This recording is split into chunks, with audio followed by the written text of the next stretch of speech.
আসসালামু আলাইকুম। আজ আপনাদের সাথে শেয়ার করব ২টা ভর্তার রেসিপি। একটা কমন, একটা একটু আনকমন। যদিও অনেকেই জানে, তারপরে সবাই জানে না ছড়া বা মৌখির ভর্তা করা যায় যে। তো এখানে আমি চোচার যে ভর্তাটা নিয়েছি, আপনার পটলের চোচা, ওইটা সিদ্ধ করে ওইটার সাথে শুটকি, কাঁচামরিচ এগুলোকে বাইটা নিয়ে তারপর এটার সাথে পেঁয়াজটা একটু ফ্রাই করেছি, একটু কাঁচা কাঁচা। তো এইভাবে যদি আপনারা করেন, অবশ্যই চোচাটা বেশি দিতে যাবেন না যে ভর্তা বেশি হবে তাহলে চোচাটা বেশি দিই, এখানেই মিস্টেক হয়। আপনার চোচাটা কম দেবেন, তাহলে দেখবেন আপনার পটলের শুটকিটা একটু বেশি দেওয়ার চেষ্টা করবেন, তাহলে বেশি না মিডিয়াম পর্যায়ে দিলেই হবে, যাতে শুটকির গ্রানটা থাকে। তাহলে আপনার এই চোচাটার ভর্তা খেয়ে মজা পাবেন। তা না হলে একেবারে পানসা পানসা লাগা ভর্তাটা মজাদার হয় না।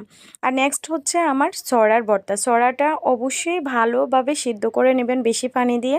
আর এখানে হচ্ছে শুকনা মরিচ নিয়েছি আমি। আপনার শুকনা মরিচ, কাঁচা মরিচ যেটাই নেন, তবে